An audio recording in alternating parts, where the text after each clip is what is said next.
Trauma Therapist Podcast Plus listeners can listen to episodes early and ad-free right now. Become a Plus listener by going to Apple Podcasts, searching for the Trauma Therapist Podcast, and signing up today. Welcome to the Trauma Therapist Podcast, a show about the incredible people dedicated to helping those who've experienced trauma. My name is Guy McPherson, and my mission is to raise the awareness of trauma and to inspire each of us to help those around us. Are you ready? Let's do it. So 5, 4, 3, 2, and 1. All right, folks, welcome back to the podcast. I am thrilled to have as my guest today, Julie Stevens. Julie, welcome. Thank you. Thank you, Guy. You're welcome. So Julie grew up in Southern California and moved to the San Francisco Bay Area at 13 to live with her two moms during a time of profound social change marked by the civil rights, women's rights, and the LGBTQ movements. Amidst this vibrant atmosphere, Julie struggled with her identity and turned to drugs and alcohol to cope with her early family turbulence. However, her community, including her mom's, grandmother, and mentors, played a crucial role in helping her find confidence and purpose. Her mother's advice was this: if this isn't working for you, then create your own reality. It inspired Julie to build a community centered on equity, diversity, and inclusion. With a background in hospitality and entrepreneurship, she studied various healing modalities, realizing that sharing these gifts was part of her mission. In 2015, Julie founded the Urban Retreat Center to offer a space where ancient earth-based practices are accessible to those seeking healing and connection. Awesome. Welcome. Before we get going here, share with our listeners where you're from originally and where you are currently. Yeah. So originally I was born in Brussels, Belgium, and grew up in Southern California. And I live in the Bay Area. I live in Oakland, California. I just moved from Oakland like 3 years ago, living in the Bay Area. We could talk about that later. Yeah. I came across you and your work, and just something stood out to me about what you're doing and you and your message and your growing up. So how did all this start for you? I know we talked a little bit about it in the bio, but yeah. Well, this work, I sort of say, I accidentally fell into it, accidentally on purpose. It started with a good friend of mine introducing me to a Peruvian shaman, right? And that was back in 2007. And I trusted her as, your best friend. You're like, whatever you have, I'm going to try it. And she knew my story, right? And the traumas and PTSD stuff about my youth. And she said her cousin was coming from Peru, and she's a shaman, and she works with this plant medicine. And did I want to try it? And just briefly going back, I had a history with drug abuse, and I was a little scared. So I went into this trepidatiously, and during the first sit with this medicine, I was like, I'm home. Wow. And I felt this like deep sense of peace in my body and safety that I think I hadn't really experienced that since I was maybe 5 or 6 years old. Wow. Where I was free. And it kept, like every time she'd come back to the Bay, I would sit with her. And it's been a long, there's many things in between, but yeah, that's how it started. And it expanded from growing up with my grandmother, my dad's mom, who was a seer, and she did this thing called running energy, and it was hands-on healing. And I was like, wow, she was helping me make sense of the things that I was seeing she said other people weren't seeing. And so I feel like the medicine kind of connected that. Wow. And then other things along the way. And my healing started to, it was like if they were layers. layers Mhm. were starting to come off of me. So, okay, wow. Yeah. In the bio, talk about growing up, troubles with your identity and not knowing how to deal with that, but you had this what it sounded like this group of people who you could walk us through that. What was going on? How did it play out? Yeah. Where did the tension come for you? Well, I'll go back. I grew up in a traditional heterosexual family until I was 6. My mom and dad were married, and my mother came out as a lesbian during the 70s. And she was like, "Oh, I found myself." Well, dad didn't like that very much. And so he banned my mother from seeing my brother and I for 3 years. So I was separated from her for 3 years. Oh, And it was very traumatic. Like really have no memories of that time still to this day. Um, and so that was like one of the first big wounds to my nervous system, to my body.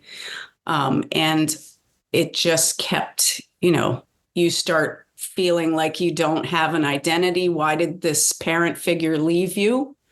And so you start to, your nervous system is there to protect you. So you do the things that you think are going to be safe. So that's where the alcohol and the drugs came in, and, trading my body for sex and just not valuing myself is mhm. how that played out in my life. And then eventually I got to see my mom again and live with her. And in the period from 9 to 14, I saw her intermittently on the weekends or whenever my dad said it was okay. He was a big military man, and he threatened her that you have no money, you're a lesbian, and you're never going to see your children. So eventually we got to see her again. And then we moved to the Bay Area, and I was like, holy cow, it's a whole different thing. I'd never seen a person in a wheelchair. I'd never seen a person that was large, right? I Mhm. wasn't mixed. It was very homogenous, white.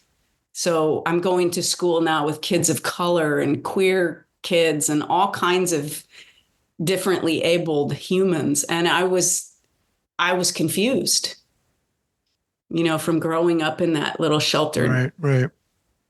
So that's a little backstory. During that time, Julie, were there any did you try to get like help or healing? I mean, Mm. yes, you were coping in one way. I Was that a conscious way to deal with what was going on for you, or you just like, don't think I was conscious, Guy. I would say that was like overdrive, yeah. like survival mode. And my mom knew enough to have me in therapy. And I remember telling this therapist when I was 14 that I felt like I was walking around and I was in a movie, and everybody could see me, or I could see everybody, but they couldn't see me. Hmm. And years later, come to find out that's disassociation. And so I was way just not present in this body. It wasn't safe for me to be present in this body. And so then my healing started from therapy, like little Mhm. increments at a time as I grew up. Not Okay. really as a young adult. I am surprised. I thought I wasn't going to live till I was 30. Was there a particular point at which things started to click for you in terms of healing? A certain point when it started to Was there a click. person you mentioned that shaman? That sounded like an amazing experience. Yeah, I mean, skipping forward into my adulthood, um, I I'll say my spiritual kind of breakdown point was in 2016. And I had been doing the plant medicine maybe once or twice a year and finding these profound messages from God consciousness or what have you. And my mother got diagnosed with Alzheimer's. And we were like super close, right? And I owned this very busy hair salon for 13 years, and I was juggling all the balls. And when that happened, it was literally, I felt like there was like an ape or something on my chest or an elephant. And I remember calling my manager from maybe 500 yards away from my salon in my car in the parking lot and saying, I think I'm having a heart attack. Oh, wow. I think I'm going to have, I didn't know what was to come. I had suffered TBI in my life. So that's another thing that I've healed myself from with this plant medicine. But with that being said, I didn't know, was my brain going to bleed, or long story short, I ended up going to the emergency hospital. They put all these things on you, and I wasn't having a heart attack. Thank goodness. Yeah. I was having a major panic attack. And I knew that I had to do something and quadruple down on my self-care, my spiritual care, my emotional care, if I was going to make it through this life in this body. And that's when the breaking point, the breakthrough point came for me, one of the main ones. And I began to really, I started doing having craniosacral therapy to help heal my brain. Then I became certified in it to help other people. And all of those messages that had been happening in my life were like, oh, that's why that happened. Like they started to, like, these little bubbles of aha, and they started to click into place. And the messages were not about just healing me, but then how am I going to, I'm here for a greater purpose. And how am I going to help others that are inflicted, or their lessons are about, trauma and PTSD. And then if these are my worlds all around me, they started to merge: the healing, the plant medicine, the talk therapy, the craniosacral, the hands-on healing. And so it took me some years to figure out, like, what am I going to call myself? It's a big, like, what's the languaging around this? Oh, geez. So was that the beginning of the Urban Retreat Center? Right around that time. Yeah. Yeah. Around that time. And I remember this person who's a Zen Buddhist nun. My shaman person called me and said, hey, this human is an amazing member of our community, and she wants to know if you can sit with her for an all-day medicine retreat. And I was like, oh my God, okay, yes. There was a little hesitation, but not much. And I was like, I have landed. This is what I'm here to do. And it dropped down from, like, this place of thinking about it and figuring it out to, like, into my body. And it was like that light went off. And so that's one of the main things that I do here, is helping people with that. Yeah. Wow. What an incredible story. What an incredible kind of convergence and knowing, right, about who you are and your purpose. I think so many of us wish we had that conviction in purpose. So you have, I know you have a program coming up. We're going to talk about that, but just give our listeners a thumbnail of what do you do at the Urban Retreat Center? Well, that's a good question. What I do at the Urban Retreat Center, when I bought this house, I was very blessed to, have the down payment and get that going. I started to get messages that were about, like, this piece of land, which is Ohlone Uchin land, is for community. It's always been for community before the houses and everything were here. So we're going to help you, and we're going to show you places, digging out the fire pit, making a water feature, putting in a hot tub, like all of these things. I wasn't sure how they all fit in, but I was going on faith. And then people started coming. And my shaman friend would come, and people would come and sit in medicine.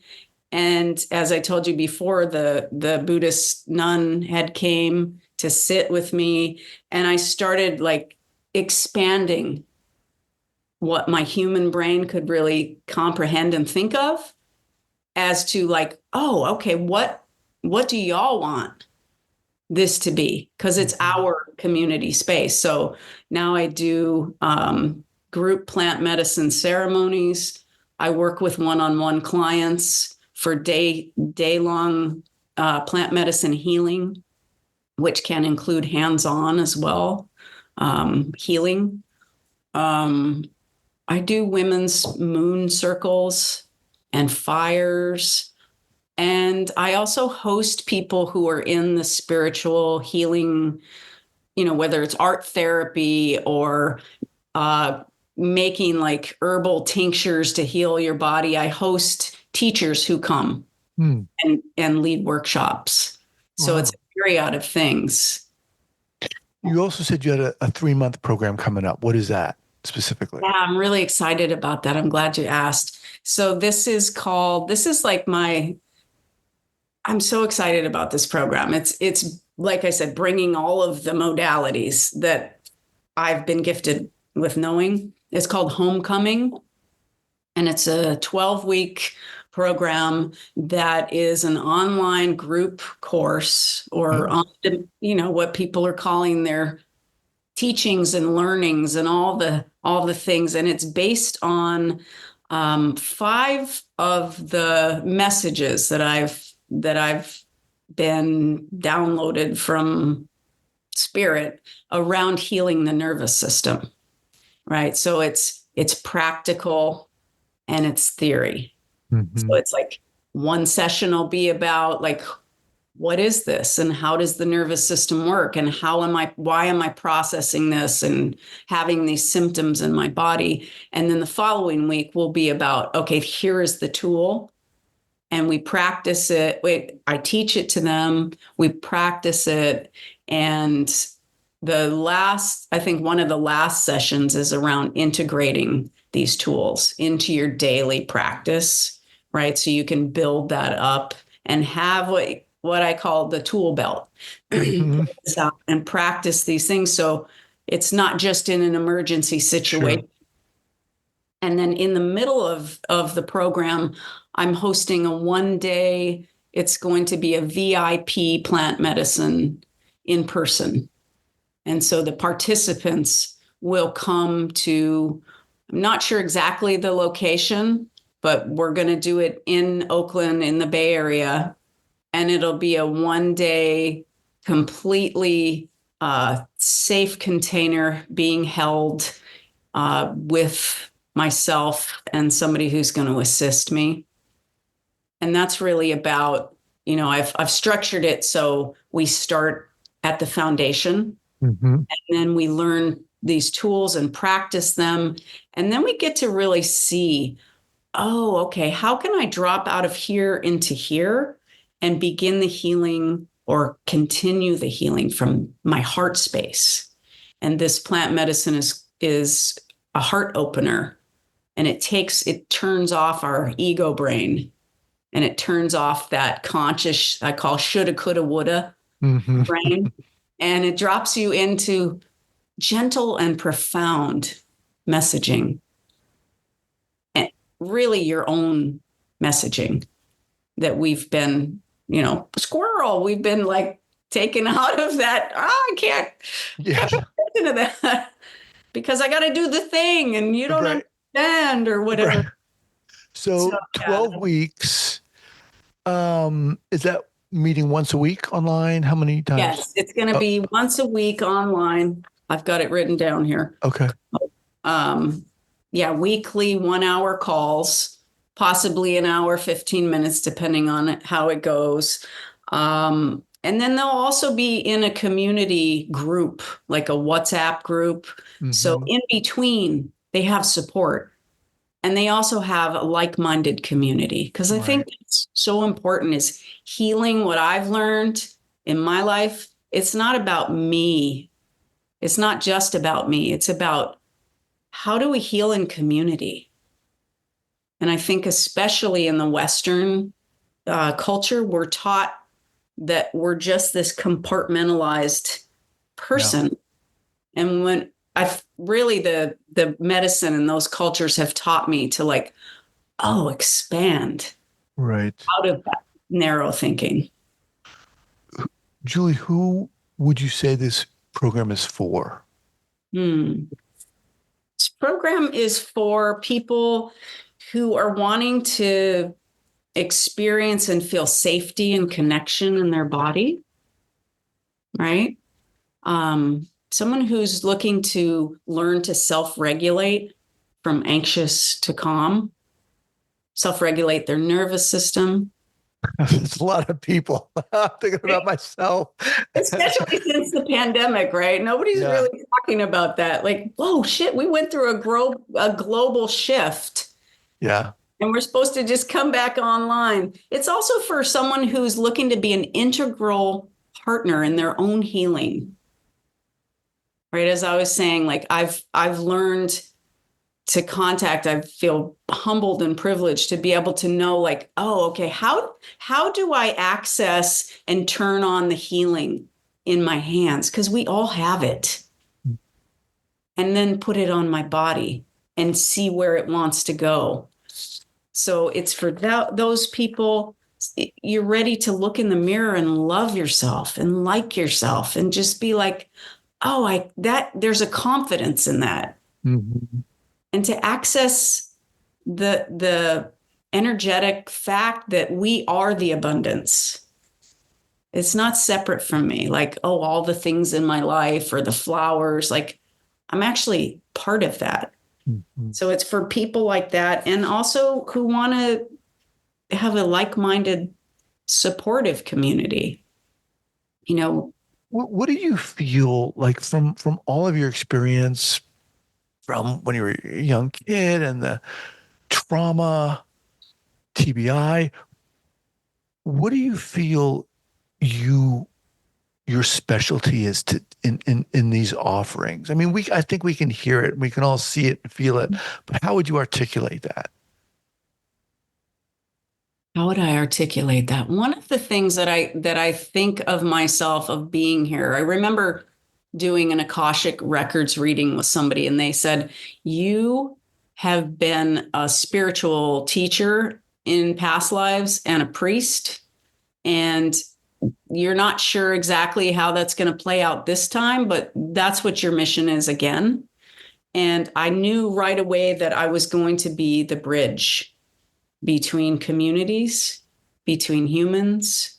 Um, for some reason, I've been chosen to play out this karmic role in my lifetimes, and I feel like that's my superpower.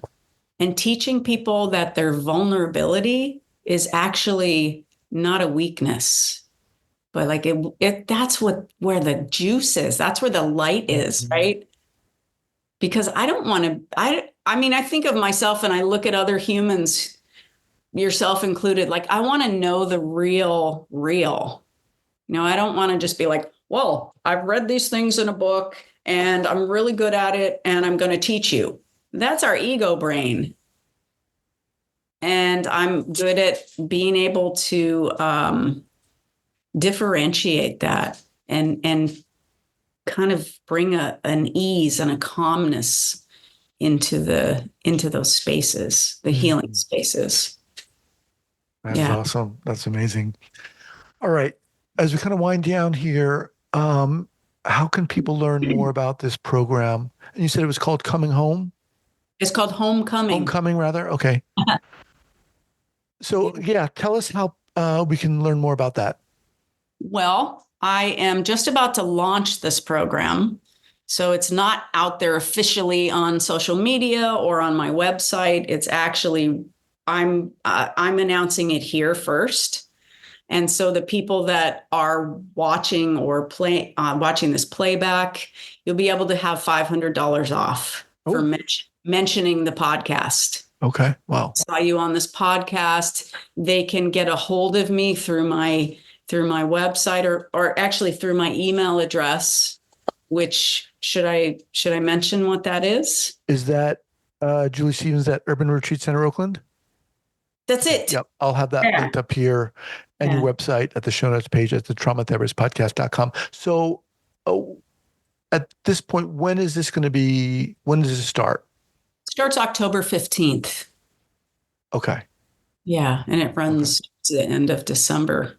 Okay. So this will go live before then. They'll have plenty of time. Yeah, definitely. And you can also follow me on Instagram. It's The Real Julie Stevens. Okay. Let me write that down here. Julie Stevens. And like I said, people through this podcast, please mention that you saw this, and I'd be happy to give you $500 off. Okay. Awesome. Julie, you are amazing. Love to have you back here. You're so friggin' inspiring. I love it. Glad I found you. And I was like, yes. I don't know who this person is, but we're meant to. Yep. Got to have her on. I love it. Same. Yeah, appreciate it. And I wanted to just tell you, I know I read the questions and you were saying, what books are you inspired by? Can I tell you? Of course. Yeah. I mean, there's so many books that I love. Currently, Michael Beckwith, Life Visioning, right? This is one that I'm reading. Obviously, this one always. That's the Quran or the Bible. The body keeps a score. Yep. And then for beauty and just amazingness is Braiding Sweetgrass. Oh, who's that? What is that? This is the teaching, indigenous wisdom, scientific knowledge, and the teaching of plants. And it's by Robin Wall Kimmerer. It's her the way she uses words and sentences is so poetic and beautiful. Wow. She speaks like the language of the plants. Wow. She's a First Nation. Is it medicinal plants? Yeah, some of them are medicinal plants, and just really about her childhood as an indigenous woman and her culture, and it's woven in this. Awesome. Yeah, those are my 3 top picks. Very cool. I appreciate that. Well, look, like I said, love to have you back, and look forward to voting and sharing your work. I appreciate you, bro. All right. Take care. Look forward to it. Bye-bye.